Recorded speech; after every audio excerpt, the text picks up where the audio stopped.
Hello, interns and associates, and welcome back to another episode of the Cubicle podcast. I'm your co host, JC Moss, I'm your other co host, Charlie Armstrong. and thank you so much for tuning in.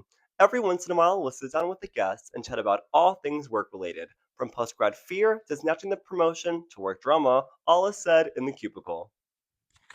So today we're going to introduce Sam Katz. Hey, Sam, What's up, hats guys? off. What's up, cubies? Yes, no, for real. Just say a little bit about Sam. Sam is the founder and talent manager of Crowdwork Media, where he helps brands and creators build performance driven partnerships rooted in trust. With a background in performance media and influencer strategy, he specializes in blending creator content with paid execution to drive measurable KPIs. Having led multi million-dollar business development efforts and high ROAS campaigns, Sam brings a human first, data smart approach to the modern creator economy, with the occasional dad joke mixed in, of course. Part of the age. Well, welcome, Sam. We are so happy to have you on for this episode. It is such a pleasure. I'm It really excited. is. No, for real. I'm very excited. So, obviously, a mouthful with your background and your experiences with being in performance media and working with influencers.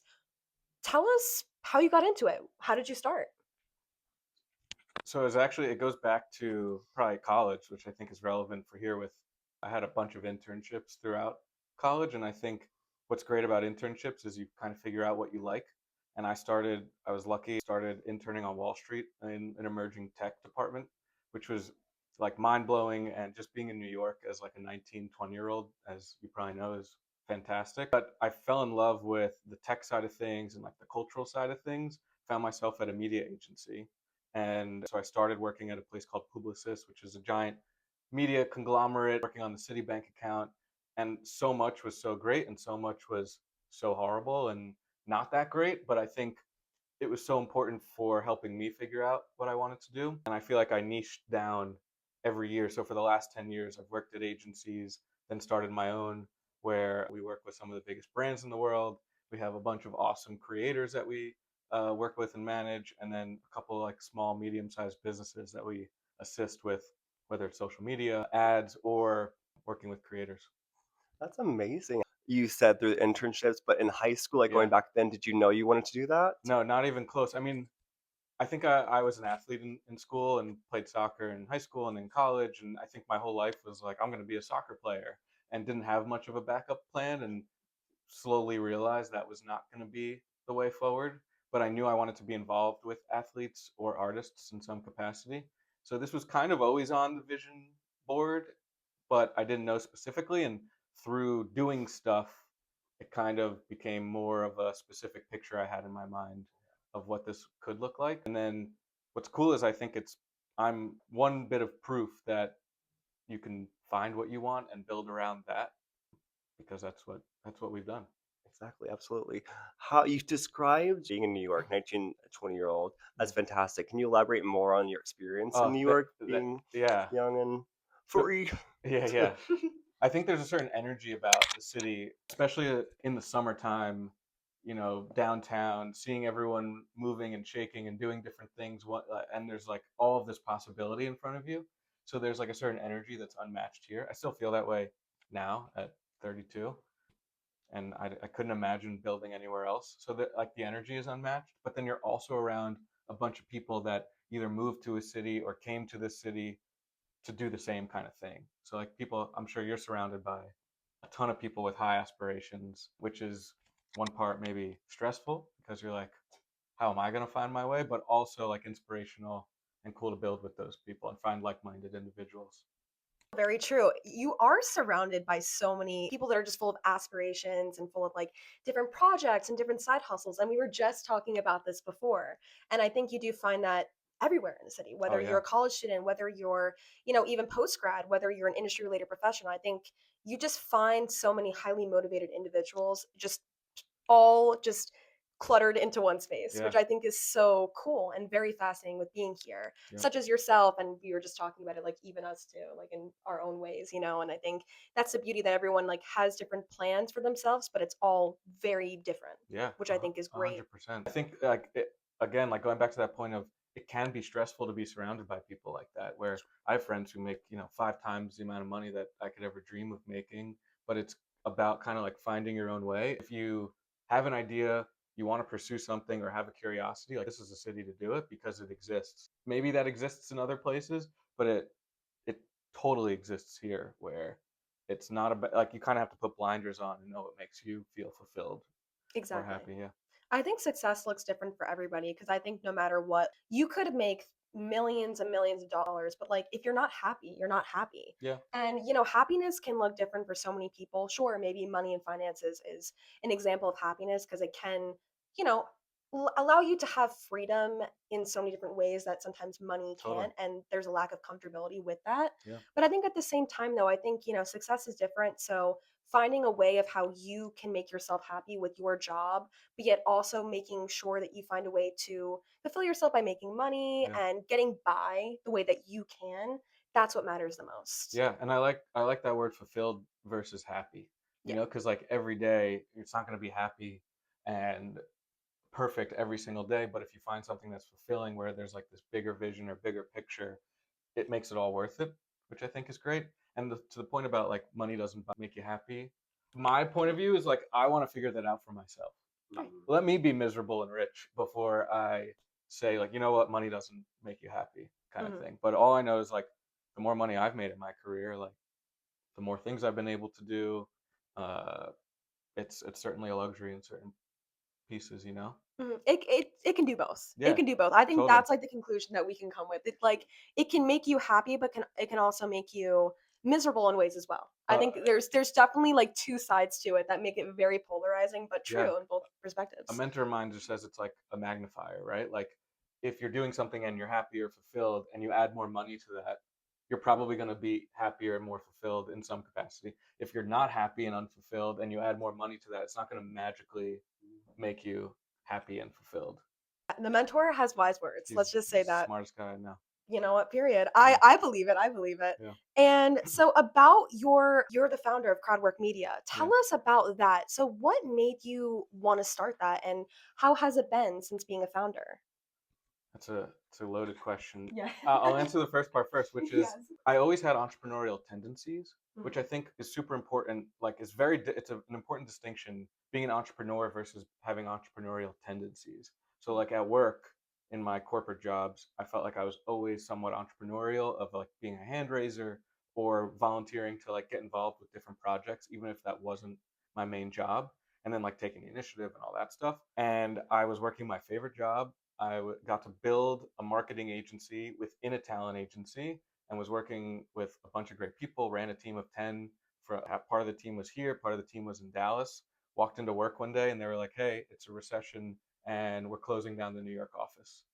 And I was like, what? Like, we just sold a bunch of new retainer clients in. Like, what are we going to do? They're like, well, we'll manage that. I was like, okay, sick. And basically, like, the next day, a couple of those clients were like, hey, your name wasn't on this email. Are you on vacation? And I was like, no, it's like a permanent vacation, but I'm going to be setting up shop and doing my own thing. Like it was always kind of a dream of mine to do my own thing, but I didn't have the guts until I was kind of forced to do it. And luckily, I guess from the work that I had done, I was able to start with some retainer clients shortly after losing my job. So I didn't have a company name, I didn't have a website, I was using a Gmail, but I did have clients pretty quickly after where I was helping them with influencer marketing or content.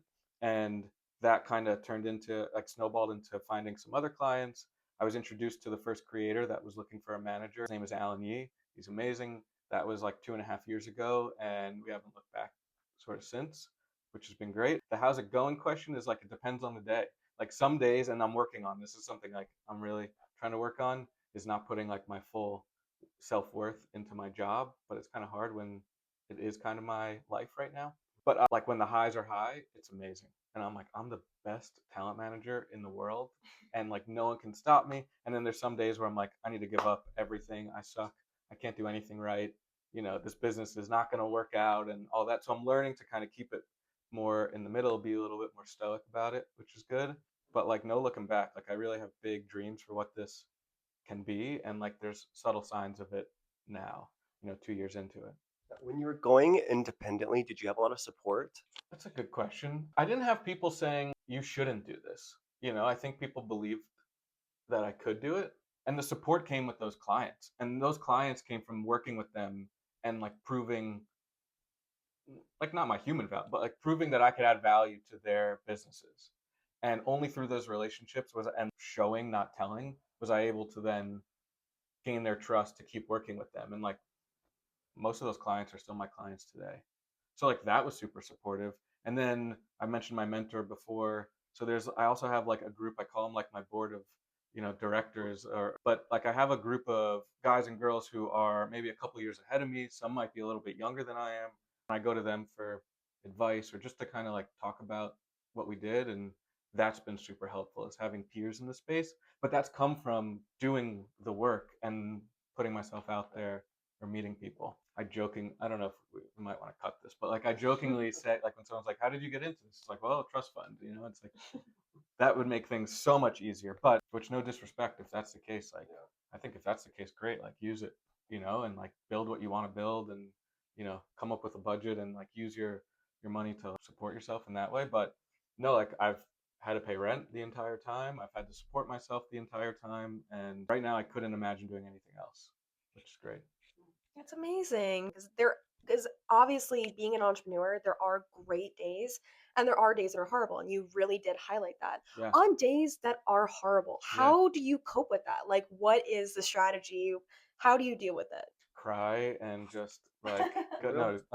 Real? yeah, no crying with this stuff yet, but well, one part, I think it's like creating some separation from work. So like what are the things that we could return to and like find some value in? So like I fell back in love with running and sport, and like that's been really great to kind of have that, to be like, okay, like if this isn't working, like at least I can do this stuff. So that's huge.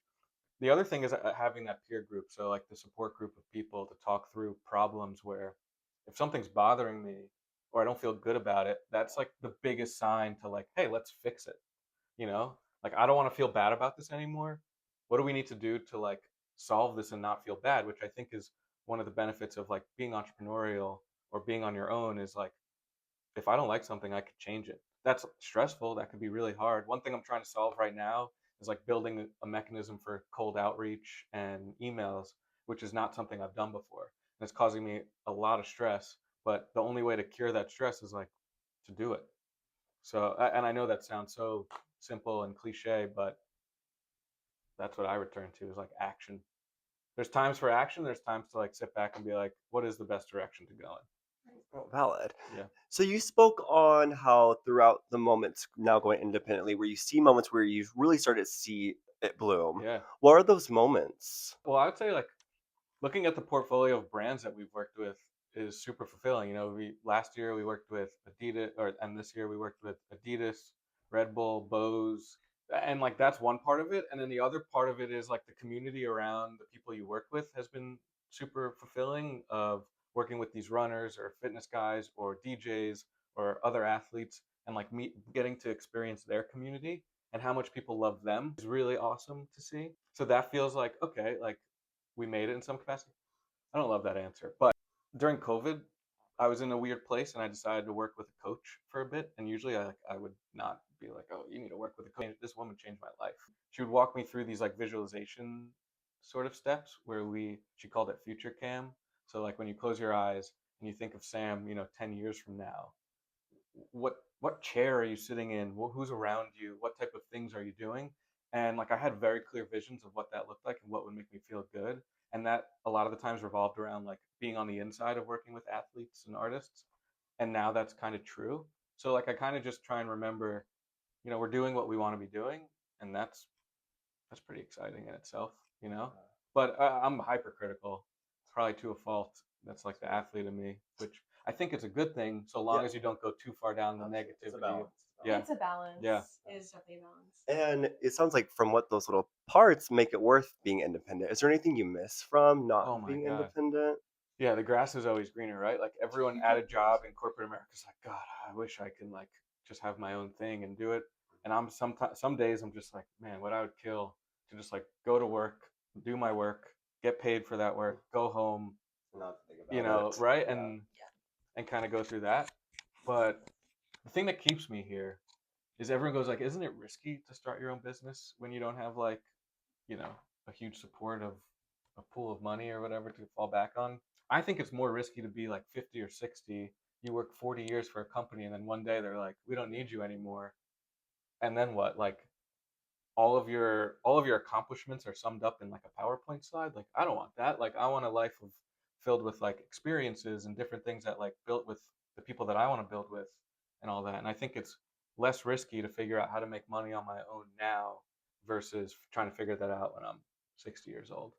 No, very true. I think that it's the idea, and I was just thinking about it as soon as you were saying that you always want what you don't have Right. at that moment. But I think there's always pros and cons to everything. But I think being an entrepreneur, there's so many more pros than I think cons, because if you do make it big, you make it big. Sure. And you're creating something that you love. And I think that's like Yeah. what matters the most. And I think you're doing what you want to do. You're your own boss. You're not like, which I think is sometimes like, hard, because it's like you are like leading and managing talent, or, Yeah. groups, or, people that are below you in like rankings. But at the same time, though, it's like it's pressuresome, but it's also great, because it's like you're not like, oh my God, I hate my boss. You're like, I just hate myself. Yeah, well, exactly. Yeah, and I think there was like a moment that I had when I was working at a company where a coworker was like, I really want to go on this trip, but my partner has to ask his boss for time off or something like that. And I was like, man, I couldn't imagine being older and having to like ask for permission to live my life, which not all companies are. And like I'm a big supporter of joining like corporate America, at least to start, or at some point. Like there's so much good about it. You get health insurance if you're, you get a salary, you get to like you get great experiences that can help you like move through your career. So like I don't want to put down that, but I think when you are on your own, you're right. Like it's a little bit more freeing. And it's not like, oh, I don't have anyone to I have a ton of people that I have to answer to, but at the end of the day, like I guess I don't necessarily have to, but then you could lose business or you could ruin a connection, and you don't want to ever want to do that.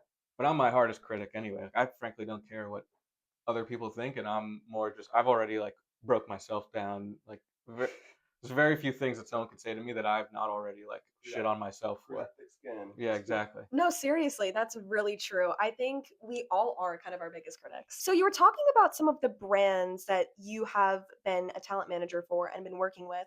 What are some of the influencers specifically that you've been working with, Yeah. and how has it been? And loaded question too. I have a little add-on. What influencers or brands that you aren't working with now that you hope to work with in the future? That's a really good question. Well, I think what's really important in the influencer space right now, or the creator space right now, is like how is AI gonna affect it, right? And one piece I think that I see is like content is going to become a commodity where you may not need to work with creators or actual people to create the content that you need. So, what can creators or influencers provide that AI can't, or I can't imagine AI being able to create, which is in person sort of experiences. So I'm really focused on working with people that are able to mobilize their audience to meet them where they are. Whether it could be getting 10 people out to a workout on a weekly basis, right? Or a DJ that is throwing parties and everyone goes to it. Like that to me is way more valuable in building advocacy or building like community than someone that's just like really good at making videos. Yes, that is so great too. And I think that those like cinematographers or the people that are truly great at making content or telling stories, they're going to prosper even more in like the age of AI because they're going to be able to use it better than you or I could, better than I could. You're probably very skilled, but like More or less. there's a he's like a rapper but also creator. Danny Seth is his name, but he figured out how to like really make beautiful like content with AI, but it's magnificent. It's super unique. Like I would never be able to do it with a prompt, but like this guy's like directed and creative directed for 21 Savage and different people like that. So his ability to use the paintbrush of AI is levels above anything like what a normal person could do. And so I think those are the types of creators that I want to work with moving forward because that's irreplaceable. In terms of like specific creators, well, honestly, it sounds corny, but like I truly love all the people, like love as family, the people that I've worked with as their talent manager. And some of them, like I haven't even met in person, because they live in Michigan or somewhere. So most of my talent happens to live in this area in New York, and I spend a lot of time with them building, and that's the part that I love the most, you know. And we've kind of been there for each other for good, bad, everything between. So I want more people like that, and I feel really good because all the people that I work with, they're like genuinely good humans, which doesn't make money. Like that doesn't lead to making more money. That is not a good business plan. But I think it's so important to me that to find people like that, you know? Especially content creators, because I feel like they get their type of being difficult, hard Yeah, to work with, a little selfish. So sure. I feel like having that quality of, being humble and being respectful is very important. Yeah, I'm gonna embarrass Alan Yee for a second, but like Embarrass him. he's a fantastic. He's an actual trainer. He works for the athletic clubs and has a bunch of classes there. But he's also like a fitness creator and runner and different things. But we've traveled around the world at this point together for different opportunities. And like this dude brings chocolates for the flight crew to hand out, or he's always thinking about the people around him when he shows up, which I think is again like those are the intangibles that lead to longer partnerships. And like it's really great to win a deal, but what's even better is like a deal that could turn into something that is a 3-year 5-year relationship with a brand or a company. And so I think that's what we're after. Excuse me. What do you think makes, despite being, humble and respectful, makes a good content creator slash influencer that you kind of look for? Yeah, that I look for. So I don't think being humble or respectful makes a good influencer. There's a ton that are really great influencers that are not humble or respectful, but that's just not necessarily the people that I would necessarily want to work with. And I've come across a couple of them, and it just doesn't bode well with me. And like we're not going to work well together if that's how you operate.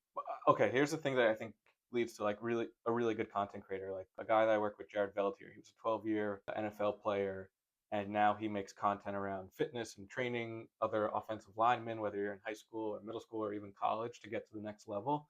This guy is relentless in terms of like his work ethic. He's thinking about like how does he use AI to help his business.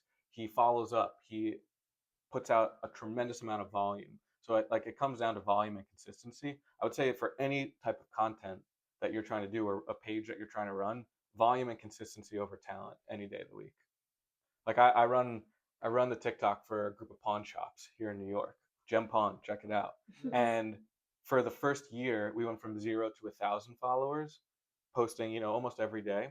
The second year, we went from 1,000 to 20,000 followers, and now we're on our third year. And from the start of the year to now, we're up to over 40,000 followers. And that's come from posting consistently and learning from that. And the only way you could learn from it and optimize is if you post that many times, because then you're like, oh, when I add this to the beginning or as the hook, this works really well. Or when I have this character, it works really well. And then put it all together, test a bunch of things, see what works then, and continually test. But so the consistency is huge. Gotcha. And Yeah, you've worked with a lot of talent, and I'm curious to yeah. know, is there some that you've worked with in the past that they've tried and tried it, they're just not getting it? And if so, like what do you say when that happens? And that's not it doesn't necessarily have to be Hmm. someone you've worked with, maybe someone thing you've seen where they're just not getting it. Where would you Hmm. recommend or approach that? I don't know about not getting it, but I think what I've had to become good at or understand quickly is like it doesn't help to be overly diplomatic all the time. And I think it's important to be direct and just communicate. Like, here's what I think works and here's what doesn't work. And if you disagree, that's okay. Let's talk about it. So, like, and I haven't come across too many problems in that world because it's really just like a fast, like, oh, we're not going to work well together. Like, and that's okay. Have a good day. Like, I wish you nothing but the best. Mhm. And that's happened before. And I'm still friends with those people. Yeah. Wait, what about you guys? What do you think about the creator space? Like, you guys inherently know what looks good on social. You could probably spot like a phony kind of Oh yeah, creator. what I see kind of in the space now is I kind of see like I could like a lot of AI. I Sure. think is now kind of like shifting now into like reels and what we're seeing. And I feel like lately I've been falling for the AI propaganda where it's like I'm noticing things that are not real. And then I'm like, I think they're real at first, but then I Yeah. realize, oh wait, they're not real. And I'm like, wait, shoot, like this is so bad. Like AI is having such now a finger on the pulse with what is now what we're seeing now throughout the internet, which you can tell if some things are true or which things are not true based on the AI and Yeah. information or the visuals or whatever the purpose of the video is. You can kind of tell. But I think in general, it's just like I think with like creation now, it's like it's very tricky to kind of like we talk about this how people's attention spans are getting shorter and shorter. So I think because that seeing creation now on it, Mm, it's like now everybody has to create information or like a hook sure. that you can quickly grab somebody's attention within a 2 to 3 second window, Yeah. which is insane. Like only 2 to 3 seconds of someone's time you have before they get bored and they scroll to the next thing. Sure. So I think that's a way, and this is influencers. This is just whatever visuals that you're seeing like on a video or on a TikTok or on like a reel. Yeah. It's insane. Like or even like a YouTube short, which I'm like, who uses Yeah. that? But shout out What to do you YouTube mean? Shorts. Do you use them? Every day, Oh of my course. god. Wait, do you use like all three, like the TikToks, Yeah. the Reels, and the Are you YouTube asking what I Shorts? consume or where campaigns are? You know what? Both. I'm a YouTube fiend. Like I'm probably scrolling YouTube Shorts Oh my more than TikTok by god. far, and YouTube videos too. Yikes. But and then a lot of deals that we're working on also want to repost on YouTube Shorts. There's a lot of value YouTube because yeah, and you can get There paid from YouTube. The other platforms it's a bit harder, like Instagram, Facebook. Facebook pays a little bit more than Instagram, but like it's really hard to make money views wise from those channels where YouTube probably pays the best. Wow. Yeah, Okay, you learn something new every day. Maybe we need to hit up YouTube Shorts. yeah, 100%. We have like one video on YouTube Shorts and that's it. But we need to expand there, I Yeah, think, and then post every day, which 100%. we will definitely be And you doing. could schedule all the posts. Like you don't even have to do it manually. True, true. I'm a huge fan of scheduling posts. I do it for actually like everything cubicle based. I just schedule Yeah. it. I'm like boom, and I then you're do all think set. it affects performance sometimes on TikTok. Really. Yeah, I don't know. Maybe I just haven't tested it enough, but every time I've done it, I feel like the videos don't get as many views as if I'm like posting it manually and then like watching content for a bit. I think that's because when I actually think I know why. Because it's like when you're on it, I remember when if you post instantly, because they are like it knows that you're already on the app and you're active, what you want to do is I think you do want to post instantly, Yeah, but then shortly after, keep engaging on TikTok. yeah, And that means like on your For You page, totally. making sure that you like watch content where people are posting things that are similar to you and you engage with their post by commenting, Hmm. liking, saying more than a few words and saying something that's like kind of interesting instead of it just being like a robotic like generated phrase or whatever you're saying. That Totally. I think that's how you can grow on TikTok, but then like Instagram, YouTube and Facebook for example or any other platforms you can schedule it and you could probably engage a little bit after. I think you should always because I Yeah. think it does share more. And my parents, they told me this actually. They have a brand for a second. And my dad was telling me because he manages the account, he was like, I was kind of shocked. Like, he was just kind of learning this recently because he's learning. He's Gen X. So he's like, when he first got like Instagram, when he was like using it, he was like, I don't know what to do. Hmm. And then I had to like help him out with it. And then when he was learning it, he was like, okay, well, it's making more sense. And he's like, I think what we need to do now is after you post, you just keep engaging on other people's posts. And he Yeah. was like, and that's been helping the account to grow. And I'm like, 100%. seriously. And that's across like every single platform. They all have that similarity and common interest with each other, Totally. Totally agree with which is that. so true. And so, and wait, what do you think? My thing is when it comes to content creation and influencers, I just think it lacks creativity. I mean, I'm such a creative, like when it comes to art and just I'm so like creative and innovative first. Yeah. So when it comes to these content creators and influencers, it is just starting to feel copy paste and inauthentic. Now, obviously, their main goal, most of them, is to sell you something. I'm more curious about because it also feels like now everyone's a content creator and everyone is posting some sort of hi, the day of my life. It feels a little oversaturated. So what's your take on because Yeah. obviously now we have niches and there's different communities for certain things, Sure. but sometimes I feel like people the social media is just expanding more and more. What do you have to take on oversaturation Are and you asking if everyone is famous? Is anyone famous? exactly? I do think there's differences and there's still this sounds like kind of messed up, but like the cream rises to the top in some aspect where there's still people that influence or teach other people things that will then take that, make it their own, and then maybe they influence a bunch of people. So there's still some hierarchical sort of structure there. I like looking at history to try and understand what's going on now, and like one decent comparison is like Hollywood for the creator space. The one difference is like in Hollywood, right? You're an actor, actress, or writer, editor, whatever that is. And there's kind of like this level playing field, but like everyone's kind of talking about the way you get gigs is the same flow, like, right? You get paid to be in a certain thing. What's different about the creator space is like you have farmers, you have runners, you have musicians, you have educators, you have all these different groups or niches of different creators that are kind of all taking bits out of different pies that filter into this like larger pie of like influencer marketing. But what I think people don't get is like influencer marketing is different than the creator economy, right? Like influencer marketing to me is like the agencies and like deliverables and and creative briefs. Creators are ones that like focus on their niche and build around like what they're interested in, which is not always like black and white of like this is going to be one in-feed post and 3 story frames and all that.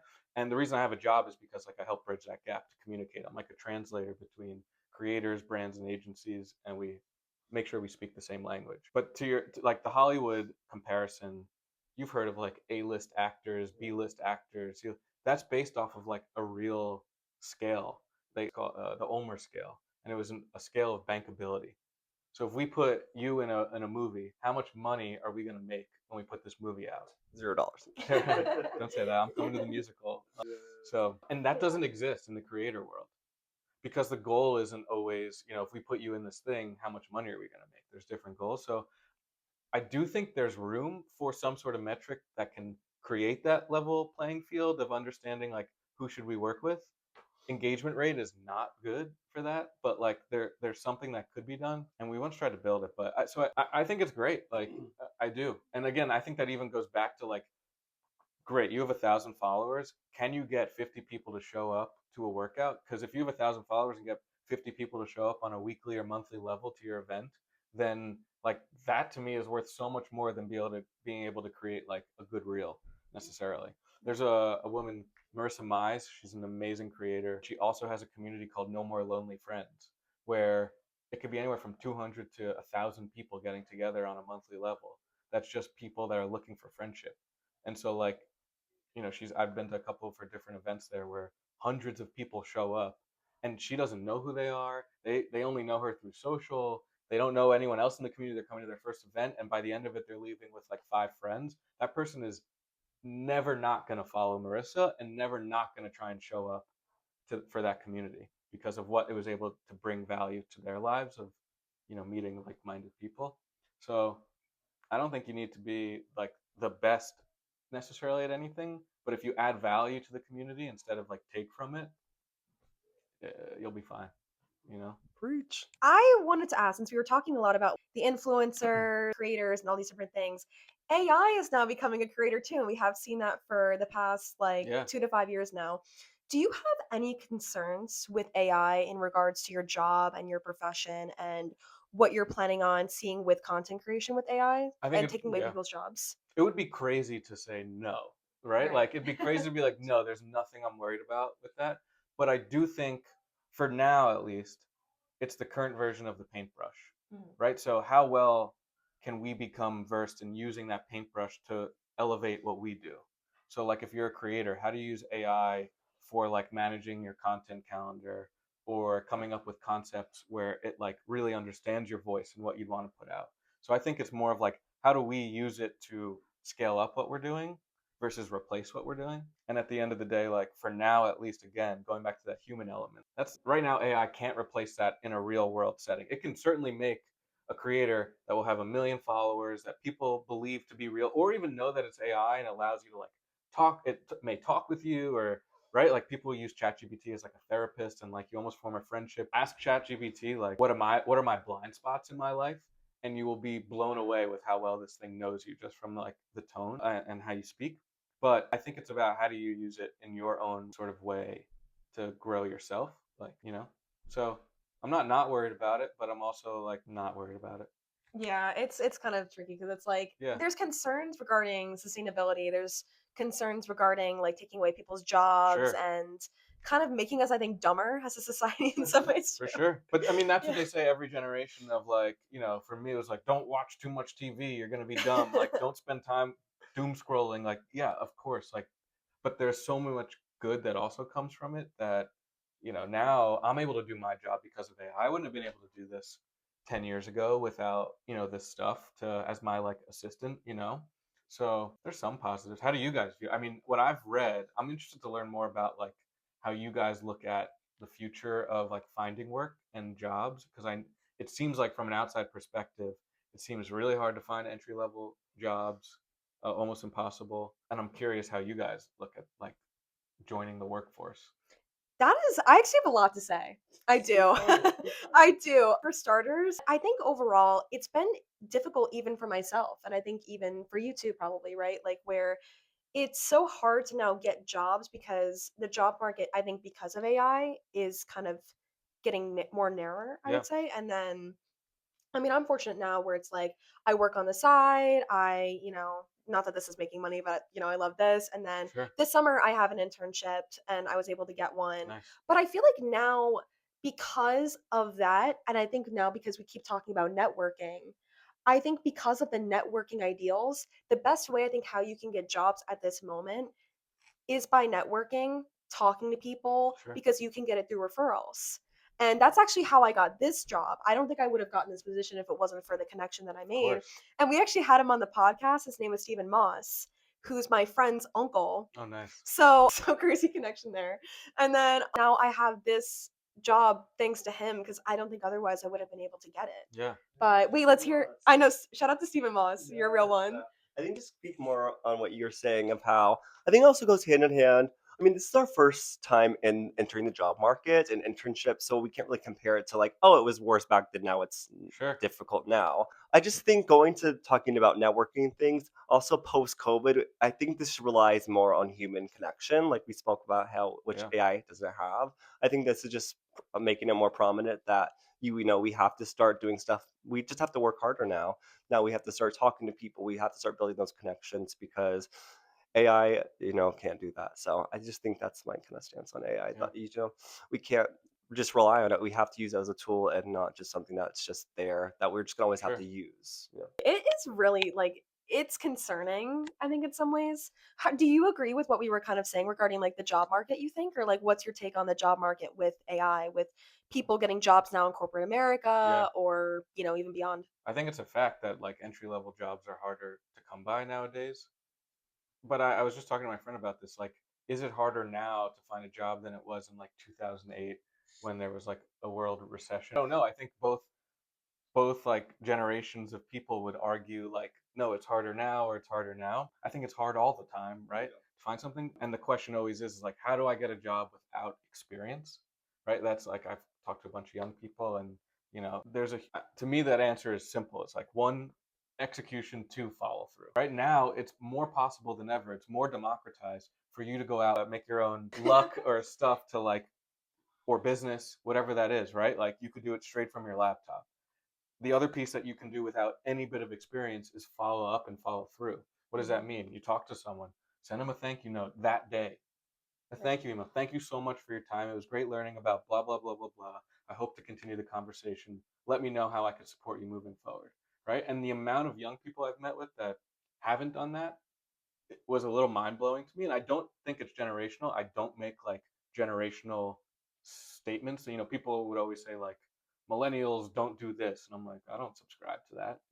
Like Right. and I'm sure Gen Z, you consider yourself Gen Z, right? Like, Yes. yeah, like there's probably a ton of Gen Z people that follow up, and there's a ton that don't. Like that's not a generational thing. So if there's one thing to take away from like chatting and you're young, like you have the most time you're ever going to have in your life to like pursue the stuff that you want to do, and you don't need any experience to follow up and follow through. So it's like reach out to as many people as you can. After you meet with them, say thank you. The other thing is like how you phrase the, like, can we meet or can we chat, right? You're reaching out to someone that you want something from. So I think it's wrong to assume that they should meet with you. And what I mean by that is like, it's not to be apologetic, but it's like, I know you're a busy person. If you had 15 minutes to spare in the next week, I'd love a moment of your time, right? And you're acknowledging that, like, I don't expect you to say yes, or I don't expect you to take the time out of your like busy day to do this. And when you do meet with them, similar to like what you're doing now, you're prepared with questions or ideas or things that you're interested in their opinion on, right? And it could be really like anything relevant. It doesn't have to be like so specific. You're not expected to know everything about their job as a 20-something-year-old when you're talking to someone who's been doing it for 20 years. And anyone that would have that mindset, like, then you probably don't need to meet with them, or they're the wrong person to meet with.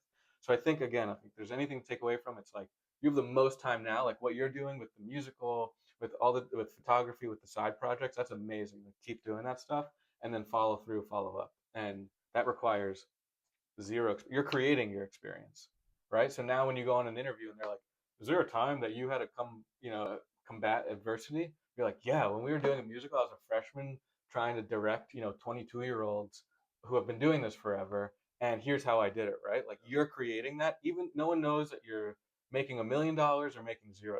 That does not matter if you can swing that. Yeah. So I think like that's really important to keep in mind. No matter what AI comes out or whatever, or use AI to follow up, right? Schedule an email to go out 5 minutes or 20 minutes after you meet with someone, right? Like, just that to me will always work.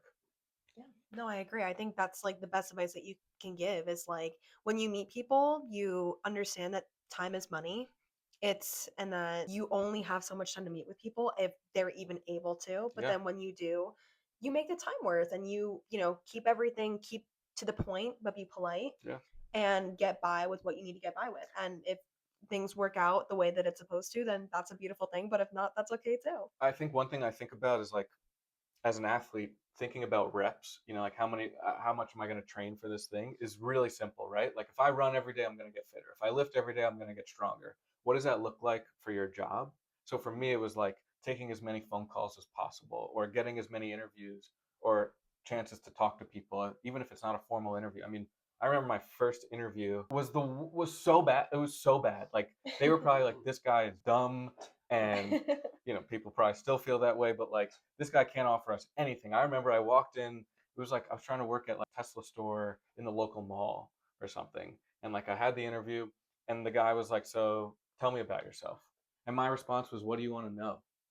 And I was like, I thought he was, not being a good interviewer of like, ask me a question, and then later I spoke to people, they're like, "Dude, you got to have like your pitch ready," and so now for every future conversation when it mattered, I had my pitch ready, so it was like, get that out of the way, like, do as much as you can, and it will completely like evolve over time. You'll get better, but it's all about getting those reps, whatever that looks like. Again, I keep coming back to you, but like, imagine, I can't wait for you to do like 20 musicals, and Oh like on god. your 20th musical, you're going to be like, "Holy shit, I didn't know." He Like, will. yeah, like, you're gonna do it, and because right now there's gonna be some, don't even call them mistakes, but like things that maybe aren't the best decision right now, but because you had to make that decision on the fifth time, you're gonna be like, "This is easy. I know what to do." Like, and that the only way to learn that is by like doing it. You know? So, not related to what you were just saying, Yeah. like a little bit sidetracked. Sidetrack. So, about your career, have there been any like mistakes that you've made or So many. struggles that maybe you want to talk about, and like what advice can maybe you give to it? Maybe if it's personal, maybe it's not. I don't know. I'm gonna build up from that. Oh yeah, So true. Yeah. I guess we could start from probably you. You're like you at like 15. What would you Oh. say? What would you tell to young 15 Sam Oh. based off all the mistakes you've made now? Oh. So many mistakes. How much time do you have? I think 15-year-old me would be proud of 32-year-old me for like, I believe in following the inner child in some sense. I think some people would be like, "That's silly. Like, you need to become an adult." And I'm like, "Yeah, but like, that's the purest form of what I'm interested in or what I'm passionate about." Let's see, mistake wise, or like, what do I reflect on? I think sometimes I was a little impatient. And I think it's important sometimes to move when you feel like you need to move. But I was a little impatient in, I think, like, I did jump around, after a year and a half or 2 years at a job. I jumped to something that was better for more money, and I don't regret it necessarily, but like, there probably would have been some value in like staying in a place for a little bit longer, or being more intentional with finding the next job, where like I was lucky where things came to me, and I think I took that as, "Oh, I should like take this opportunity." But I didn't look into like, why are they so eager to hire someone so fast? And it's because like maybe it wasn't the best work environment. but like I would go for like it was a good opportunity or it was more money. And I think in the industry that I chose, in media agency world, like I was making no money at first. Like my first contract was $35,000 a year. And I was like, why did I go to college? Like, this is crazy, you know? But that first job gave me so much experience across the board of working with different vendors or different tech companies that I don't regret that. And then I jumped, I went from like 35,000 to 60,000 to 70,000. And finally, like in COVID, made a jump to double my salary at like a job. And that job was my least favorite job. I was happy with the money. That was great. But then because of like some of the relationships that I made at a previous job, it was a weird thing. Like in the same week, or at the job I didn't like but making good money, the CEO said something a little silly to me that I was just like, that doesn't feel good. Like I kind of don't want to be here right now. An old coworker was like, yo, I need a number two. Can you come help me build this thing? And so that led to like being able to build something that I actually cared about, which led to me meeting with, hundreds of creators, working with 50 different brands over the course of like a couple of years and like testing out my theories of can I build something on my own? And then when they closed down the New York office, I had the connections, I had the relationships, and I had the know-how to like build Crowdwork. It wasn't called Crowdwork, but like, I knew how to pitch the business, I knew how to execute, and the rest was just like, can I do it alone for the time being? So like, what was the mistake? I probably could have been a little patient along the way, but I was eager to be, I'll call it successful. Yeah. And feel good about my job and identity. I think it's not talked about as like I wasn't even a pro athlete. I was like a D3 soccer player with, maybe played semi-pro or something like that. But like I had a big identity problem after college when I lost soccer that like being a junior associate at a media agency did not solve. In fact, it probably did the opposite. So like I would say not until recently did I feel like comfortable in my like new identity. What do you think you've learned the most? I think there's a time, we'll call it like to white knuckle through it. Like sometimes you just got to push and you got to be gritty and you got to get through and just make stuff happen. And then sometimes what I've had to learn is like you got to take a step back. And sometimes it's not about like pushing. It's like let's get a little bit of yin energy in there and like kind of just back up, like review what's in front of me and see like what the options are. So like take a step back and be a little bit more patient. And we're still working on that. Same. Yeah, yeah. It's a constant thing. Yeah, being patient and just trusting the process. And I think Yes. just, always being a learner and wanting to grow. Yeah. Sometimes there's nothing wrong with being the dumbest person in the room because sometimes you can always learn from other people. Good spot. I would know. Just always like be willing to just grow and want to become a better version of yourself. Yeah. And it's like you can always learn something new. And, Sure. I think that's in anything regarding your job or regarding a fun fact because who doesn't love a good fun facts? I do. But, but no, seriously, I think that's like, I think just being patient and then just like trusting the process more. But, Totally. and I think you have. I think you've trusted the process like a good amount, like in your career. Yeah, I think you make your own process, right? And like if you trust yourself, then it should work out. Or it doesn't, then you figure out what's next. Exactly. Yeah. And do you have any long-term goals regarding your just within your life or within your career? Yeah, Or yeah, of course. They're not I think what creates my biggest frustration is like the delta between how I envision what crowd work should look like or will look like versus what it is now. And I'm like, I know what this is supposed to be and feel like, and I just need to build it and get it there. So that Mm. creates like the most frustration. And I do see crowd work as being like the go-to talent agency for athletes and artists, particularly in New York City. And so like the short-term goal is like every big brand in the space, Adidas, Nike, On, Hoka, Asics, Saucony, like I want them when they think of New York runners and they need to work with someone, like I want them to pick up the phone and like, oh, let's call Sam. Like they can make it work or he can make it work, right? And so I'd like that's like certainly a long term goal. I think personally, like I want to have a family. I want to like build around that, and I think being entrepreneurial allows some freedoms to like do those types of things. So that's really important to me. Family's everything. So I think it kind of goes hand in hand of like I want to be fulfilled on the personal side, but also the work side. Soon, it's just our businesses are just gonna be computers talking to other computers. So like the other part, the human part, I think is so important on the family and personal side. No, for sure. Would you work with like other different sectors of different like Oh companies and yeah, different brands one of too? You our could? yeah. Oh, we work with a brand called Silver Oak. It's like a winery out in Napa, and they've been fantastic and like always want to send bottles to people if they're celebrating something or if they're having an event, and like they've been able to be a good partner there. We've worked with them with I manage a DJ called Mick. He's he's amazing. I mean, he's like been in the like hip hop culture DJ game for, 20, 30 years now. And it's cool to like get a little bit of like the elder statesman of creators involved and learn from him, because he comes from a totally different world of like music and culture, and he's able to blend that with like his creator world as well as like business and art. So like I'm learning a lot from working with him. So like, yeah, we work with like liquor brands. We're about to ink a deal with like a coffee brand, which is really fun. Like that's kind of fitting to Wait, what coffee energy and brand? movements. Yeah, She said, she heard coffee. She said, wait. What coffee brand? I'll tell you after. Oh, once so it's we- so yeah, it's you once we can't lock say it yet. in. Yeah. But what I did, I'll tell you. Like, there's a company called Dry Brew, which made a coffee chew. It's like a taffy. Oh. Don't give her any ideas. Yeah, it's really great. She's like, I'm gonna take 30 of those. I'm obsessed. I actually am. There is something about that moment of like you have your cup of coffee in the morning, like It's cultural. yeah. Like, I'm not ready to give it up yet. No, me neither. You reach a flow state. Yeah.